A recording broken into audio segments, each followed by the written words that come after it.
quelques mots d'introduction pour présenter Johan Koholin, à qui nous devons cette journée d'études de doctorat sur le bourgeois. Donc, Johan Koholin est professeur de philosophie et Jean-Jacques Henner de Liège, dans le Haut-Rhin, et il prépare actuellement une thèse de doctorat sous la direction du professeur Gérard Bensoussan sur la figure du bourgeois chez Lévinas et Jankélévitch.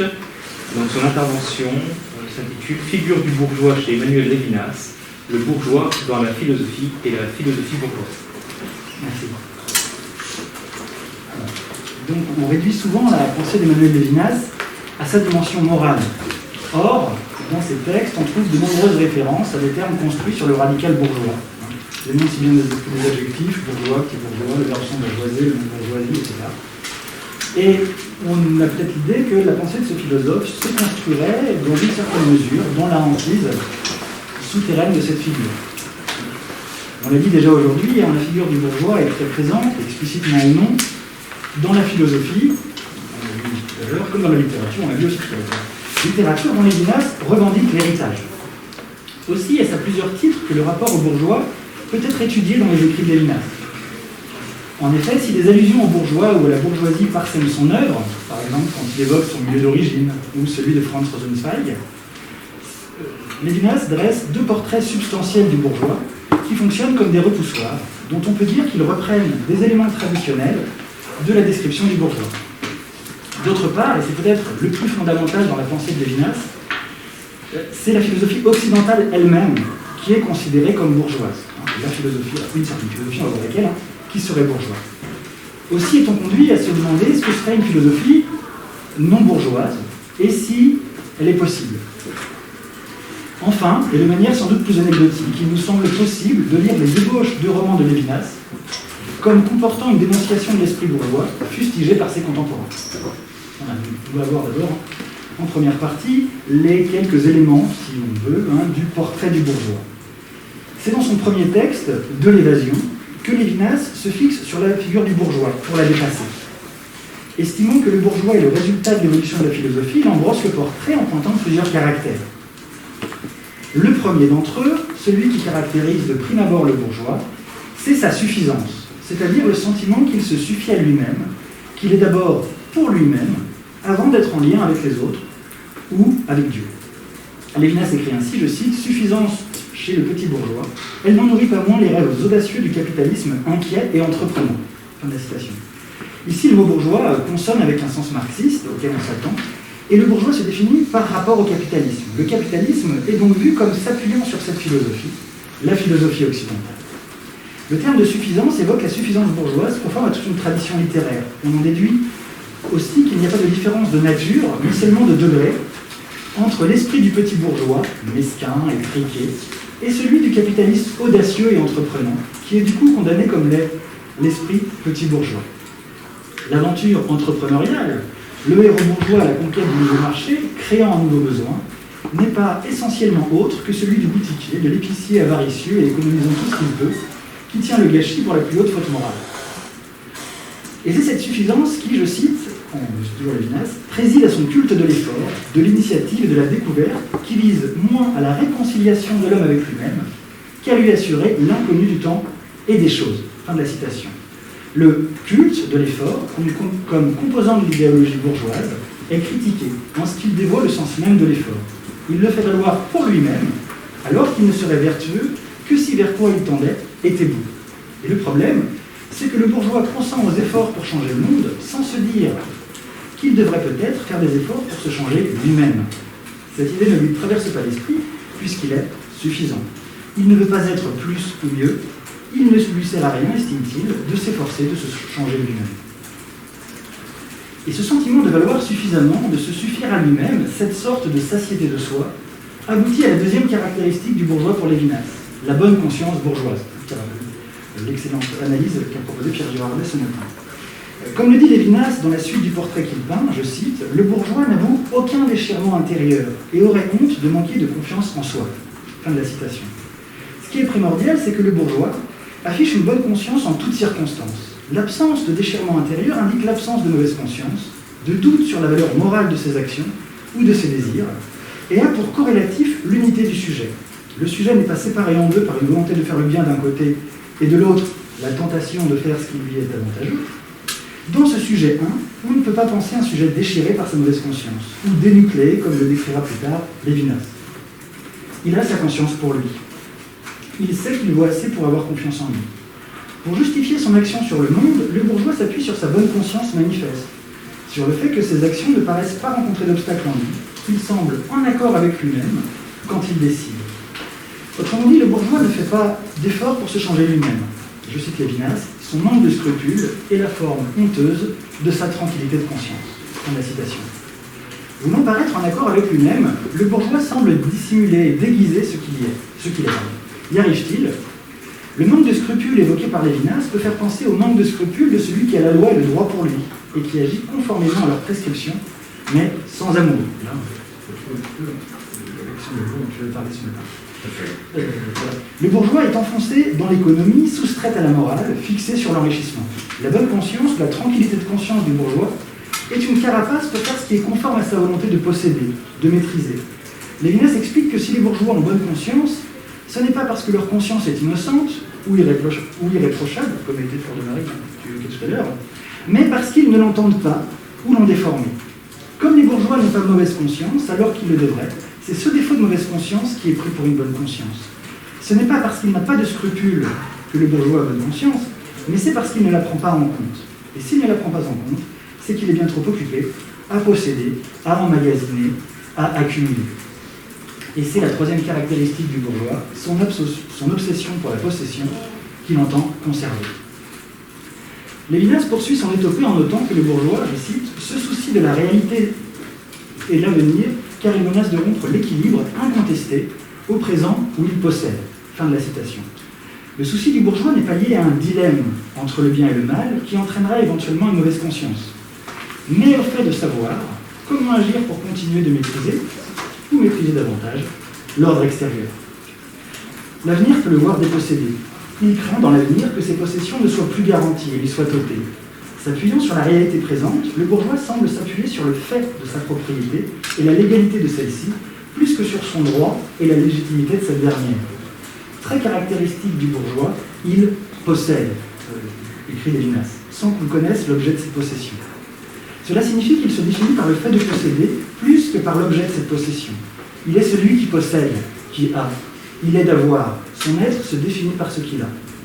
Opposant sur ce point le bourgeois au prisonnier, Lévinas note que dans l'expérience de la captivité, Lévinas a écrit quelques pages qui évoquaient l'expérience de la captivité qui sont publiées dans le premier volume de ses œuvres. Voilà. Il écrit, je cite, « Il y eut un dépouillement qui rendit le sens de l'essentiel. On possédait. Mais la propriété n'était pas votre maître. » Je termine la citation pour commenter. Sous-entendu, elle l'est dans le cas du bourgeois. Je reprends la citation de Lévinas. Elle n'était plus sacrée. Nous avons appris la différence entre avoir et être. Nous avons appris la liberté. Le prisonnier vit dans l'être, quand le bourgeois vit faussement dans l'avoir. Lévinas indique également que le bourgeois, je cite, est essentiellement conservateur, mais il existe un conservatisme inquiet. Fin de la citation. À nouveau, Lévinas fournit une caractéristique touchant à l'essence du bourgeois. Il est conservateur politiquement, c'est-à-dire qu'il est partisan de l'ordre établi, qu'il s'oppose à toute réforme et bien plus encore à toute révolution, qui, au nom de la légitimité, risquerait de diminuer sa possession, donc ce qu'il est, puisqu'on a vu qu'il était ce qu'il avait. L'idée d'un conservatisme inquiet s'explique dans la continuité des analyses précédentes. Le bourgeois n'est pas ce qu'il est, mais ce qu'il a. Il ne continuera donc pas à être ce qu'il est s'il ne continue pas à avoir ce qu'il a. D'où la crainte face à l'avenir qui pourrait ne plus le laisser avoir ce qu'il a. C'est le danger du déclassement. Je cite encore Lévinas. Il se soucie d'affaires et de science comme d'une défense contre les choses et l'imprévisible qu'elles recèlent. Fin de la citation. Lévinas insiste sur l'inquiétude consubstantielle du bourgeois, avec ce souci. Le terme « affaire » est vague. Il désigne ce sur quoi porte l'action du bourgeois. On voit qu'il n'agit pas sur lui, mais sur quelque chose qui est lié extérieur. Par ailleurs, ce nom est associé au registre économique, la sphère d'action privilégiée. Considérée comme défense contre ce qui peut advenir, la science participe du geste bourgeois par excellence, de tenter de se prémunir contre l'imprévisibilité de l'avenir. Anticipant sur ce qui sera à partir de ce qui est, la science permet de trouver certaines garanties à propos de ce qui sera dans le futur. La science permet de conférer un peu de stabilité au monde, stabilité dont a besoin le bourgeois pour gérer l'avenir. Le présent est sûr et connu, pas le futur. La science doit permettre de maîtriser, ou au moins d'anticiper le devenir qui cause du souci et qu'on peut s'efforcer d'essayer de prévoir.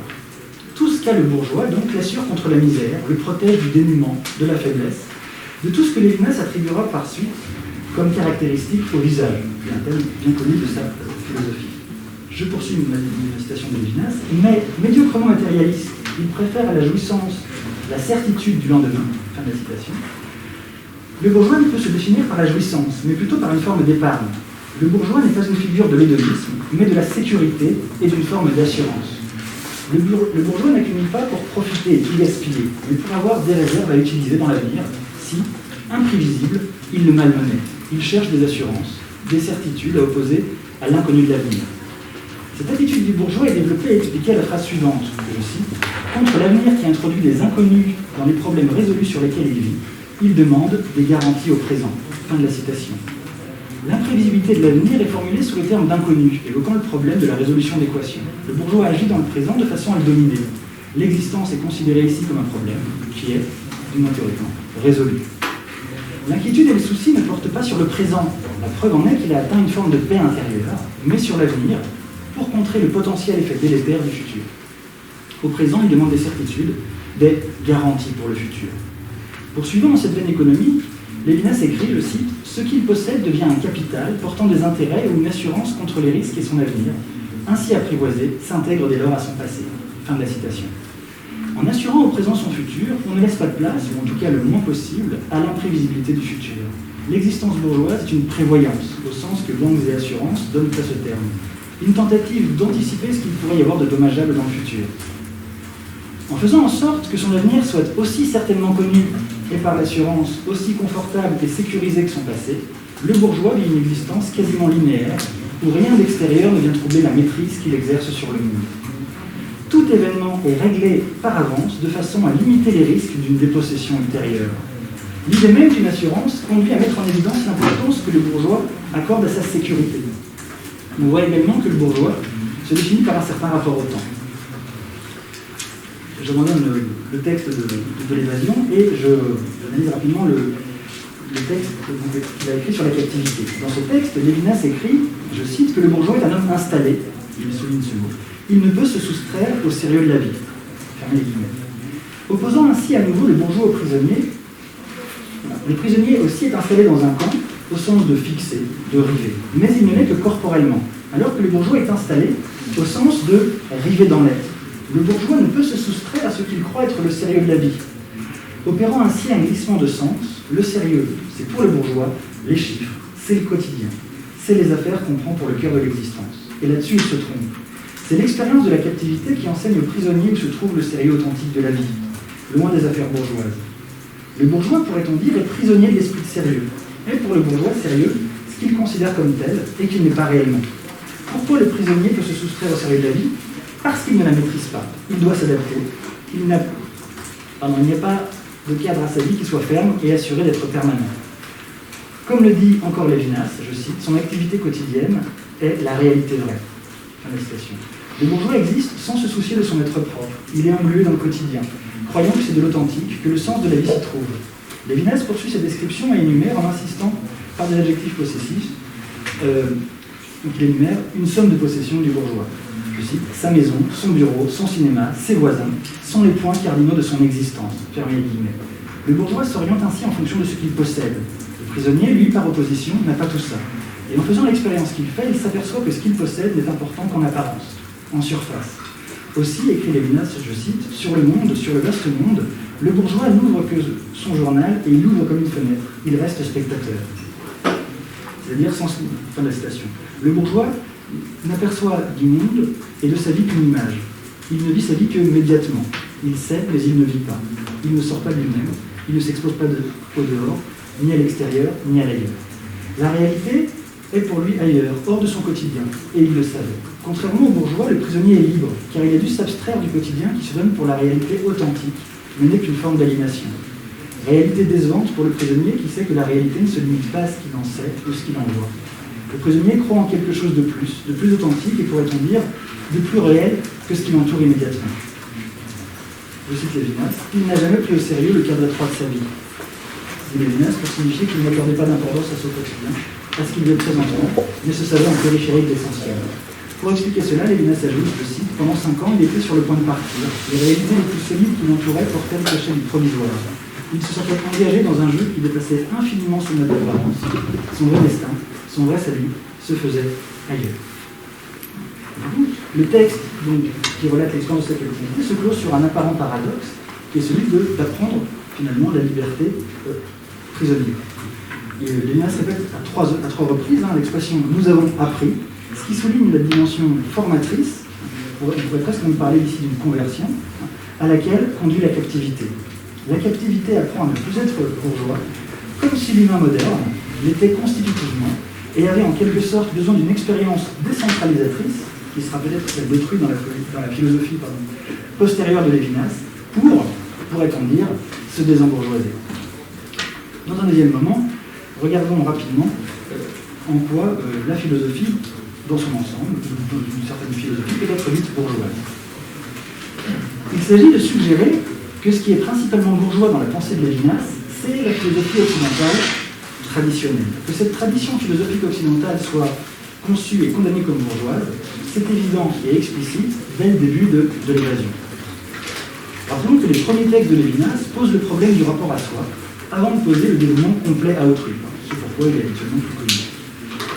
Du coup, le lecteur familier des œuvres plus tardives doit donc opérer une véritable conversion du regard, en l'orientant non vers l'autre, avec un grand A, mais vers le moi. Il est également confronté à une conception de la subjectivité qui confine au solipsisme. Et c'est dans ce sujet que Lévinas verra le bourgeois, principal protagoniste en tout cas, de la philosophie occidentale caractérisée par, je cite, la souveraineté du moi.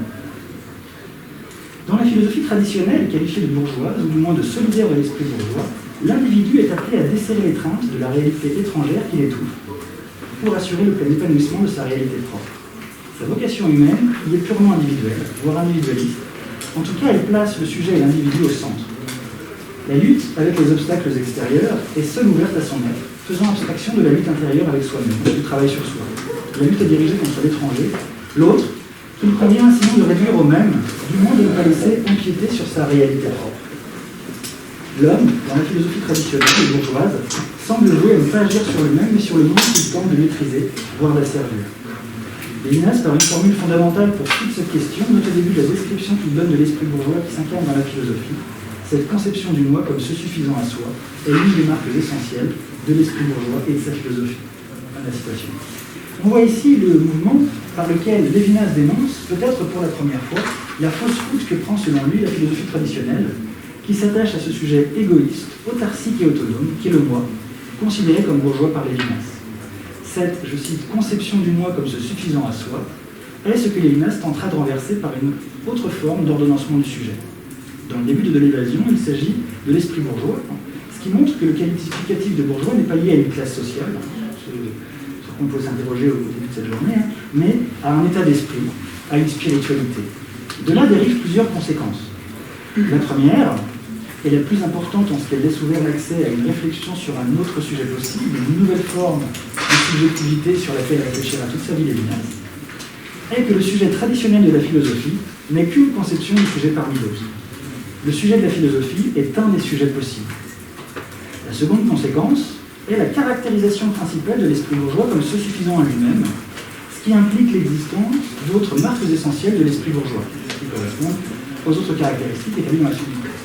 Enfin, que la philosophie de l'esprit bourgeois n'est pas la seule philosophie possible, ni toute la philosophie, même si une grande partie de la philosophie est dans la lignée de cet esprit bourgeois.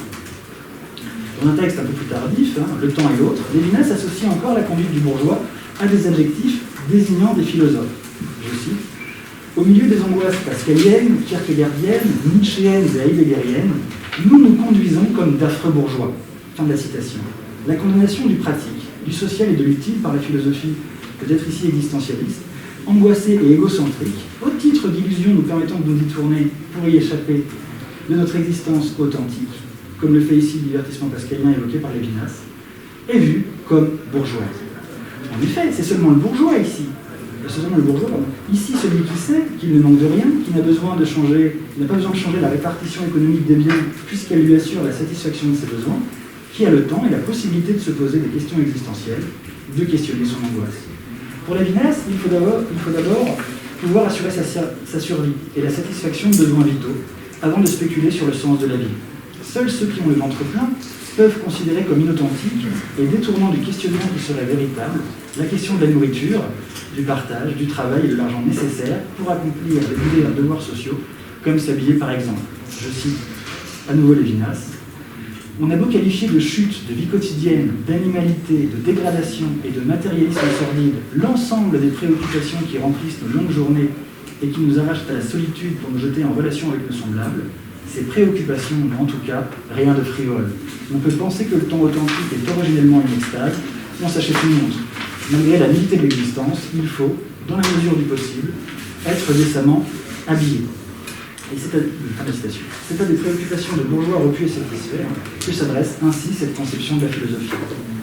Vous pourrez même aller jusqu'à dire que la philosophie est bourgeoise dans son ensemble pour Lévinas. Et dans certaines allusions, on peut dire que Lévinas considère le mouvement général de la philosophie comme un embourgeoisement, un centrement définitif sur le même, qui réduirait à l'insignifiance toute intuition excédant la mesure du sujet, pris comme repère et absolu. Ainsi lit-on cette remarque dans Nom propre, je cite, « La suffisance et le contentement de soi, dont respirent jusque dans leur facile ironie d'épigone les commentateurs ou les répétiteurs de telle ou telle autre pensée absolue. » Fin de la citation. La suffisance et le contentement de soi sont d'évidentes caractérisations du bourgeois, nous l'avons dit. Tout comme l'expression d'homme satisfait, lorsque Lévinas écrit à propos de la philosophie de Hegel, je cite, « L'œuvre hegelienne, où viennent se jeter tous les courants de l'esprit occidental et où se manifestent tous ces niveaux, est une philosophie à la fois du savoir absolu et de l'homme satisfait. » Fin de la citation. Comme il avait distingué, ou laissé au lecteur le soin de le faire explicitement, dans De l'évasion, la philosophie de fait, bourgeoise, et la philosophie telle qu'elle pourrait être, ce parallèle entre deux modes, l'un bourgeois, l'autre nom de la philosophie dans son ensemble, apparaît dans De Dieu qui vient à l'idée. Lévinas y oppose ce qu'est la philosophie à ce qu'elle pourrait et devrait être. Il oppose une philosophie ou une raison bourgeoise, ou, je cite, sans bourgeoison, centrée sur le même et le sujet, à une autre forme de la raison et de la philosophie qui tenterait de penser, à la mesure de ses possibilités, l'altérité. Ce que formule ainsi Lévinas, je cite, « Nous demandons si, comme vigilance éveillée, la raison n'est pas le dérangement irrésorbable du même par l'autre.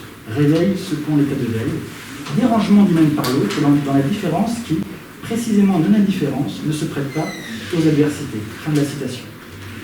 Ce dérangement dans une philosophie qui serait autre que bourgeoise est à penser comme le refus du confort bourgeois qui ne s'intéresse qu'à lui et à son bien-être personnel. Se laisser déranger et pour la raison accepter que soient ébranlées ces catégories, celles du même, celles du pensable, par lesquelles elle ordonne et classe le monde, et de soucier effectivement du sort de l'autre. La philosophie que recommande Lévinas et l'usage de la raison qu'elle fait est ici nommée vigilance. Et la vigilance serait la façon non bourgeoise, désembourgeoisée, de vivre, parce que détachée du même et de l'identité du sujet. Je cite à nouveau Lévinas. La vigilance, réveil dans l'éveil, signifie la défection de l'identité, ce qui n'est pas son extinction, mais sa substitution au prochain. Ordre ou désordre de la raison, qui n'est plus ni connaissance ni action, mais où, désarçonnée par autrui de son état, désarçonnée du même et de l'être, elle est en relation éthique avec autrui, proximité du prochain. Fin de la citation. Cette philosophie n'est pas théorique, mais fondamentalement éthique et déborde le cadre de la seule et stricte raison. De façon plus importante, la fin du texte intitulé « De la conscience à la veille » établit l'adéquation entre la pensée du même, la raison, l'intelligence, la philosophie et l'embourgeoisement. Dans ce texte, Lévinas oppose le réveil à la veille, en associant la veille à la philosophie, centrée sur la catégorie du même, sourde à l'appel de l'autre. Le réveil correspond, lui, à la responsabilité pour autrui, à cette sortie avec effraction de la clôture du même. Il écrit ainsi se demander, je cite, « si, invariablement, intelligence et signifiance sont figures du même, de la connaissance et de l'être, ou si, au contraire, la signification n'épouse ces figures qu'à un certain niveau de la vigilance, alors que dans le repos de l'identité, déjà l'intelligibilité s'assoupit, qu'elle, sans bourgeoise, dans la présence satisfaite de son lieu. » Je poursuis la citation. « Embourgeoisement ou suffisance, étrange aliénation du même par lui-même, alors qu'il devrait en être préservé de par son identité et son pouvoir d'assimiler l'autre, aliénation, englacement qui relie l'altérité en regimbant dans son intégrité contre ce qui la transcende et l'affecte encore. » Fin de la citation.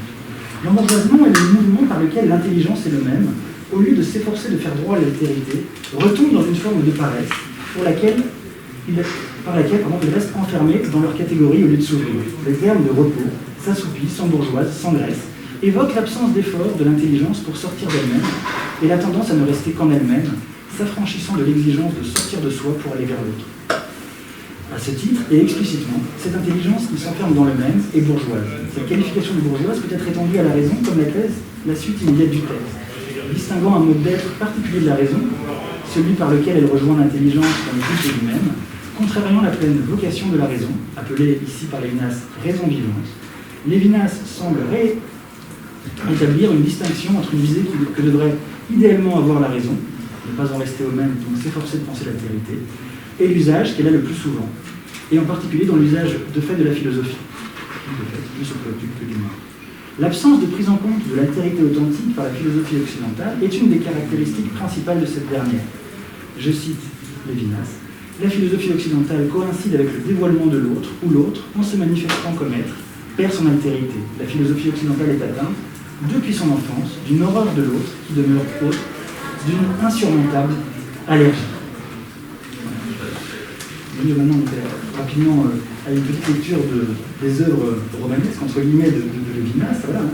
Il nous semble que les tentatives romanesques de Lévinas, celles tout du moins qui sont données à lire sous le titre de roman ou ébauche de roman, dans le troisième volume des œuvres de Lévinas, peuvent se prêter à une lecture sociale ou politique, qui n'épuiserait évidemment pas le texte, mais serait un complément à la lecture phénoménologique que François David Segot propose de ces textes. Nous ne visons pas ici à prétendre soutenir une thèse que Lévinas défendrait, mais bien plus modestement à montrer que la figure du bourgeois hante également ces textes littéraires. C'est en particulier le cas de la première ébauche de roman que ces éditeurs ont appelé Eros ou Triste opulence. Dans les ébauches de ce texte, on suit d'abord un personnage nommé Rondeau, pendant la débâcle, après la drôle de guerre. Sans exclure toute autre interprétation, nous nous proposons de lire la débâcle comme la mise au jour du caractère bourgeois, installé, et comme promis à l'éternité de la France en mai 1940. La France d'avant l'avancée de l'armée allemande semble décrite comme un pays bourgeois. Ainsi, avec la progression de l'armée ennemie, je cite Lévinas, l'étendue se trouvait dépouillée de ses qualités les plus familières, de continuité et d'ordre. Fin de la citation. L'ordre est une des principales vertus et exigences politiques de la bourgeoisie. Il est ce qu'elle exige de ses membres et la condition de possibilité de sa prospérité commerciale et économique. Et comme elle craint le désordre, ce qui lui importe, c'est la condition de sa sécurité. L'ordre est aussi ce qui rend possible l'intelligibilité du monde, le besoin de comprendre et de connaître, de saisir le réel par la pensée et de le classer, et la qualifier pour maîtriser est un trait de la pensée occidentale bourgeoise que Lévinas n'a de cesse de dénoncer. Cette volonté de comprendre le réel par la pensée, pour le maîtriser, jointe à la description de la France en termes d'étendue, de continuité, d'ordre, n'est pas sans évoquer Descartes, nom auquel on rattache la France, et c'est d'ailleurs ce que fait précisément Lévinas dans un texte de jeunesse qui s'appelle « La compréhension de la spiritualité dans les cultures françaises et allemandes ». Voilà. Et une certaine conception qu'on a pu dire bourgeoise de la philosophie. Peu après, on lit, qu'est-ce que la France? Une immense stabilité.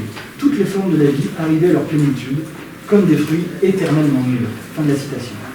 La dimension profondément stable du pays et sa temporalité conçue comme régulière jusqu'à la routine traduit la volonté bourgeoise d'instituer des règles sécurisantes, ne laissant à la nouveauté possible de l'avenir que la place la plus ténue possible.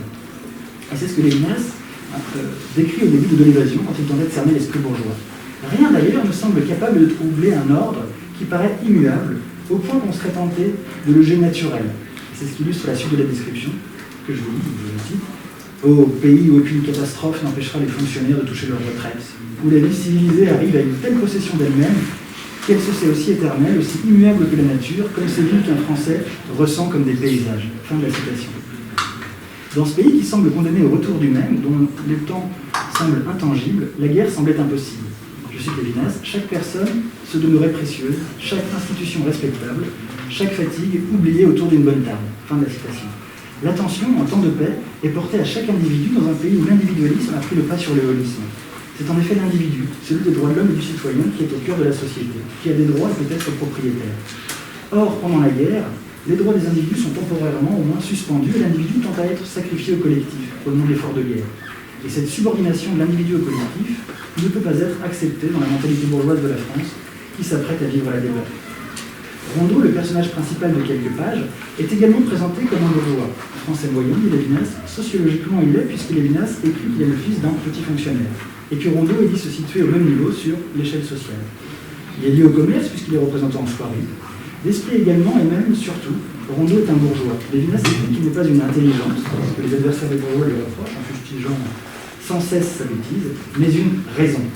Référence incontournable qui définit le bourgeois, qui croit en la rationalité des pensées et en la raisonnabilité des comportements. Comme tout bourgeois, Rondeau veut savoir et comprendre pour vérifier que tout est conforme à l'ordre de la raison. Et quand il ne le peut pas, il aime se soumettre à des hommes capables, occupant la place qu'ils occupent en raison de leur mérite ou de leur qualité ou compétences propres. Ici, c'est au chef que Rondeau fait confiance. La France apparaît comme ce pays où règne l'ordre, le droit et la hiérarchie, valeurs bourgeoises. Rondeau a le sentiment que la France se défait quand il lui semble qu'en elle, la réalité ne s'ordonne ni ne se tient plus. L'ordre n'est plus. Et cet état de fait lui est rendu sensible par le fait qu'il ne réussit plus à trouver des casiers, où ranger et classer ce qu'il voit et entend. Et cette propension et cette habitude à faire tenir dans des cases ce qui se présente est ce qui définit pour Lévinas la philosophie occidentale. Dès lors, en bourgeois tenant absolument à l'ordre, Rondeau ne peut pas ne pas émettre le souhait que les Allemands rétablissent l'ordre. Aussi glisse-t-il d'une description attendrie mais sarcastique de la France, à un secret et intime espoir que les Allemands gagneront la guerre et pourront rétablir l'ordre. Les Allemands, dans la suite du texte, n'apparaissent plus comme des ennemis, ce que souligne avec force l'expression « avion prétendument ennemi », mais l'instrument du, je cite, « retour à l'ordre » attendu. Le bourgeois place l'ordre au-dessus de tout, même de sa patrie. Proposant une aspiration similaire, Rondeau se dit ensuite, je cite, que vivement les Allemands prennent possession et rétablissent une hiérarchie dans un monde brusquement aplati. Fin de la citation. Un pays sans ordre hiérarchique, où tous les hommes sont au même niveau, c'est ainsi qu'on peut interpréter l'image de l'aplatissement, de l'aplanissement, de la mise de tous au même niveau, ne peut être ce qu'attend un bourgeois. Le récit se poursuit avec les yeux d'un personnage appelé désormais Jules, sans qu'on sache si c'est du même Rondeau qu'il s'agit ou d'un autre personnage. Chronologiquement, le récit se poursuit par des scènes pendant la débâcle proprement dit. L'absence d'ordre équivaut à l'absence de France. Dans cette situation où tous les hommes sont au même niveau, sans que loi ou droit ne viennent médiatiser les relations entre eux, tout est permis.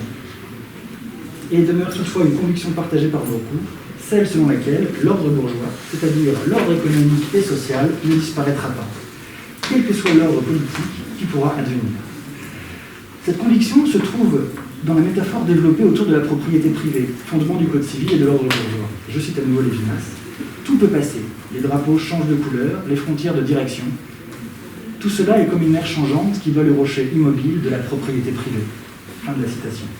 Conclusion, nous pouvons bien affirmer que la figure du bourgeois, même si elle n'est pas très fréquemment et explicitement évoquée par Lévinas, transparaît et inhabite presque au sens théologique sa pensée.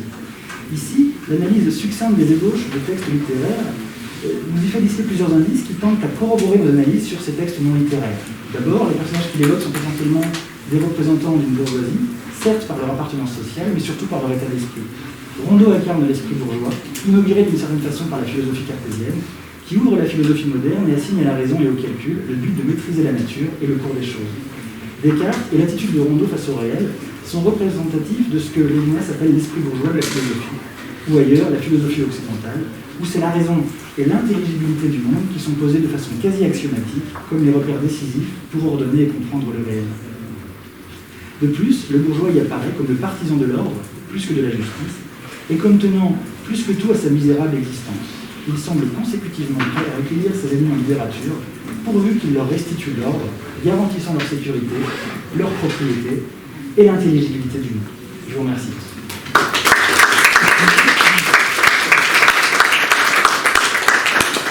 Merci beaucoup pour cet excellent exposé. Y a-t-il quelques questions à poser ?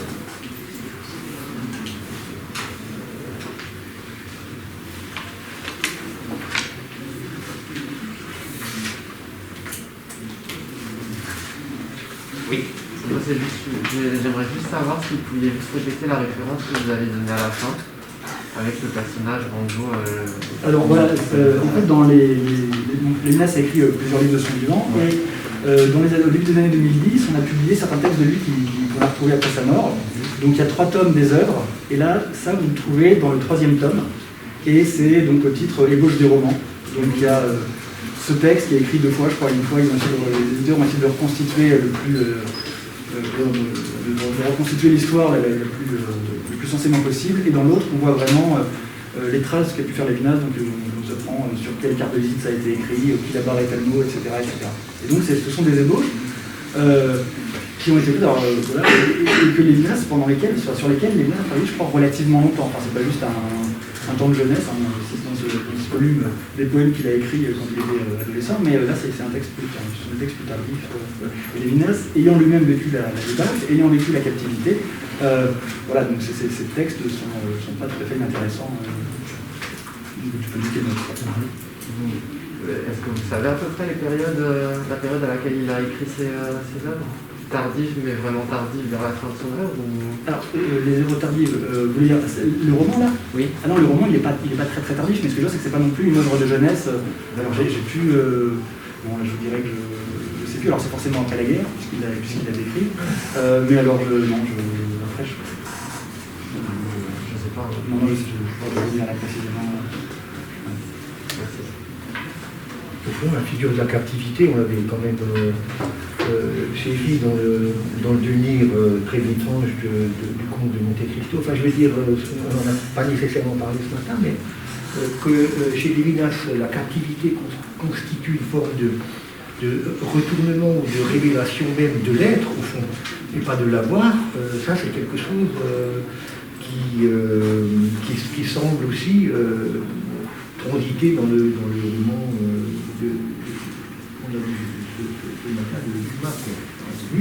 une expérience, en tout cas, comme dans le temps de l'autre, enfin, l'idée du dénuement, de l'insomnie comme ce moment absolu de la révélation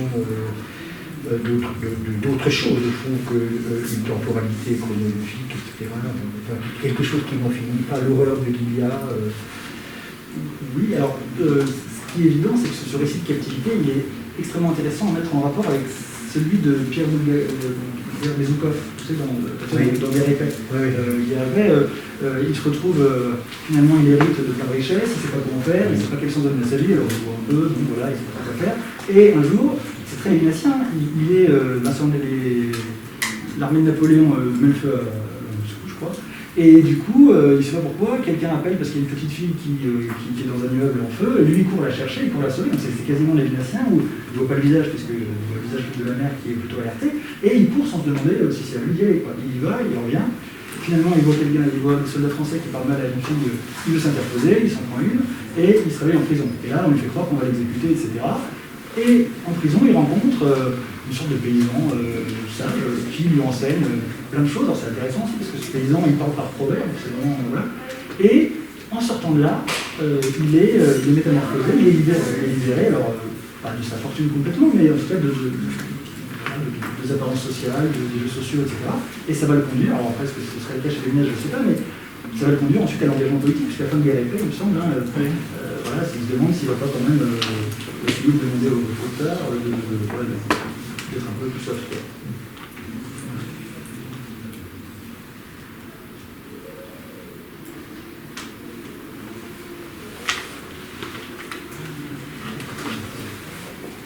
D'autres questions? Je te laisse poursuivre la présentation.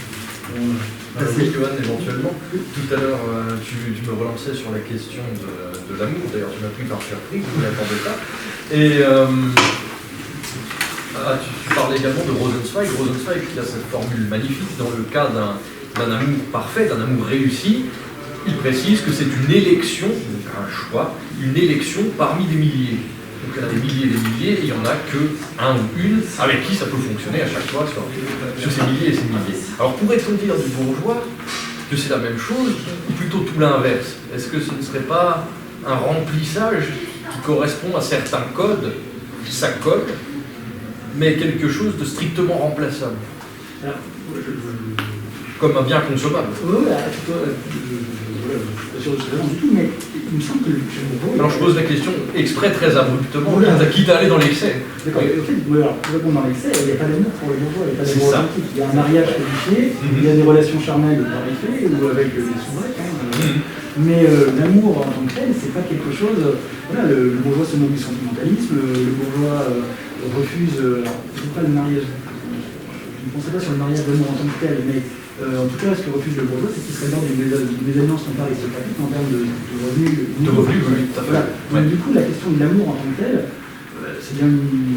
Est-ce que l'amour n'est pas une écharpe dans la chair du bourgeois, pour reprendre l'expression kierkegaardienne? Est-ce que ce n'est pas justement quelque chose qui met tout en péril parce que ça risque de le rendre faible et de casser son petit égoïsme, ça, son tout petit individualisme méthodologique de la sociologie? Oui, l'amour, l'amour ou la coupe fictive, par exemple, ça pourrait être quelque chose de l'ordre du désembourgeoisement. C'est le moment où je me décentre, aussi bien chez Lévinas d'ailleurs que chez Jean-Péniche, je pourrais un peu changer de trois termes, mais enfin l'idée c'est un peu la même. Et effectivement, il y a un amour authentique que si on... Dès qu'il y a une apparition de l'empathie, en fait, le bourgeois nous appelle. Oui, dès qu'il y a un autre intérêt que le seul mien qui est mis en jeu. À la rigueur, on pourrait parler chez le bourgeois peut-être de l'amour pour ses enfants.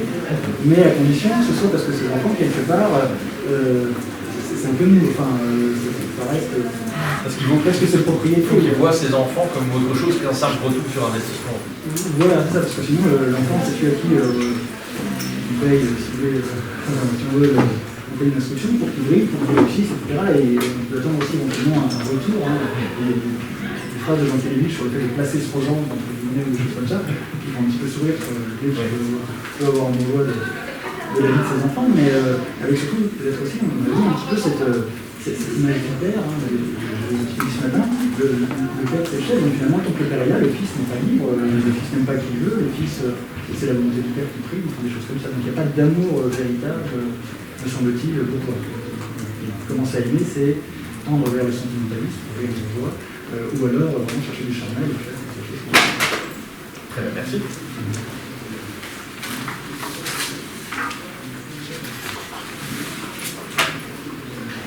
Je voudrais peut-être une remarque en passant. En vous écoutant, je pensais qu'il y a une ancienne qui revient souvent à propos des prisonniers, ou peut-être qu'on pourrait qualifier ça de critique bourgeoise, qui dirait que la prison, quelque part, c'est trop clément envers les prisonniers parce qu'on leur assure le couvert, la blanchisserie, et quelque part on condamne des prisonniers à vivre comme des bourgeois, en fait, et du coup il y aurait une sorte de jalousie bourgeoise à l'égard des prisonniers. Oui, effectivement, il y a tout à l'heure, dans Lévinas, ça parlait du culte de l'effort, et effectivement, le prisonnier malgré tout, alors pour un bourgeois, ce serait celui qui n'a pas justement à faire ce culte de l'effort et qui n'a pas à se tuer à la tâche, donc lui-même se revendiquant un grand travailleur, il peut accepter quelque chose comme ça, ou alors pas qu'on leur offre des droits ou des compensations. Il faudrait poser la question au marquis de Sade pour l'enfermement et le bourgeois enfermé.